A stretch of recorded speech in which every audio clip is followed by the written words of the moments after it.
A powerful 7.2 magnitude earthquake struck off Taiwan's east coast earlier today, triggering tsunami warnings for the islands and its neighboring countries. The epicenter was approximately 18 kilometers south of Hualien City, according to U.S. Geological Survey. Multiple buildings in Hualien have partially collapsed or are leaning dangerously, and this marks the strongest tremor to hit the island in at least 25 years, leaving at least 4 killed and dozens injured. Tsunami warnings were issued for Okinawa prefectures and the Philippines, but later lifted.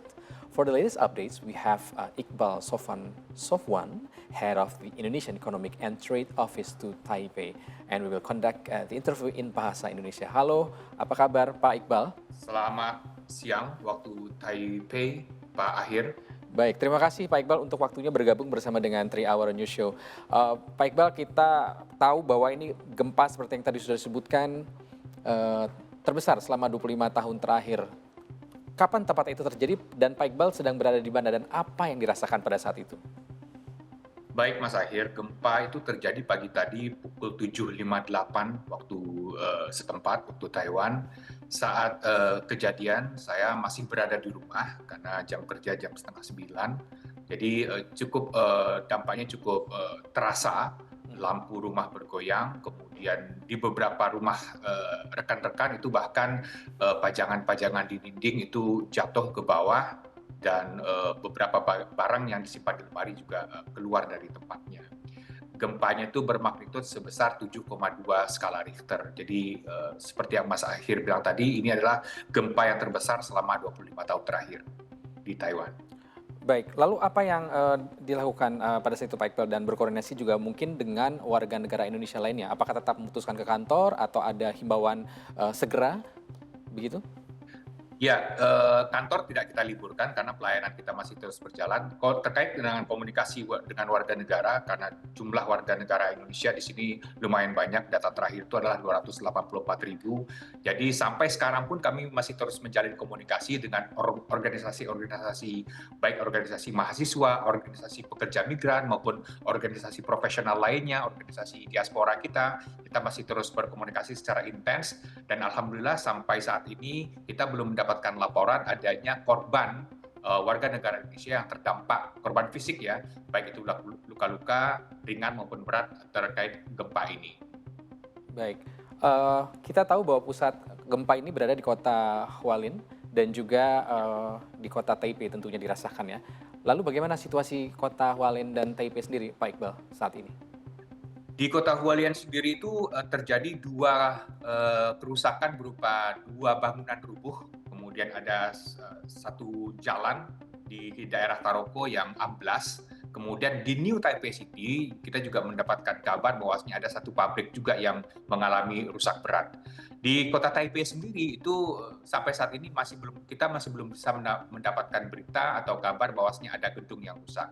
Sampai saat ini kota Taipei masih berjalan dengan baik, walaupun di kota Taipei sendiri sistem kereta baik itu MRT maupun kereta cepat antar kota itu dinonaktifkan di hari ini.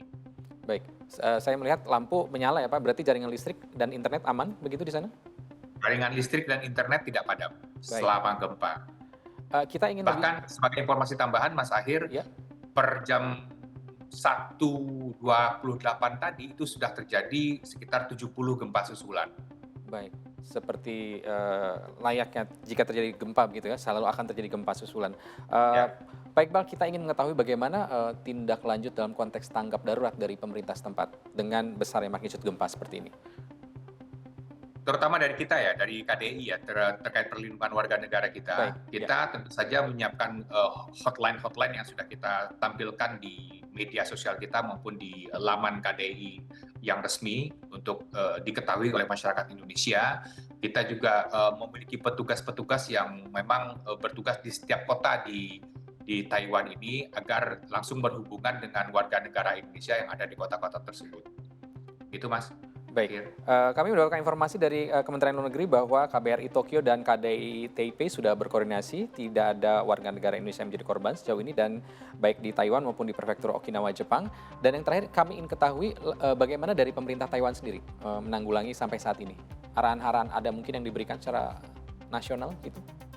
Ya, arahan pemerintah Taiwan tetap memberikan anjuran untuk tetap tenang, tidak ada unsur-unsur kepanikan, sekolah tetap berjalan, tidak diliburkan, kantor juga tidak ada untuk diliburkan, tapi memang di kota Hualien itu diliburkan, tapi di kota-kota lainnya tidak, hanya khusus kota Hualien saja.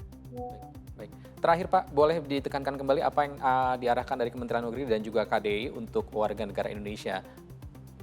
Ya, untuk warga negara Indonesia yang ada di Taiwan tetap terus memonitor atau memantau sosial media dan laman di KDI. Di situ tertera nomor-nomor hotline yang bisa dihubungi secara kapanpun itu juga. Kami siap bekerja sama dengan warga negara Indonesia karena kita memang sudah memiliki rencana-rencana terkait apa yang harus dilakukan ketika misalnya terjadi hal yang tidak diinginkan. Terima kasih sudah bergabung bersama dengan Tirani Show untuk memberikan informasi terkini terkait dengan gempa Taiwan 7,2 skala Richter. Terima kasih Pak Iqbal, tetap selamat menjaga keselamatan juga warga negara Indonesia di sana. Terima kasih.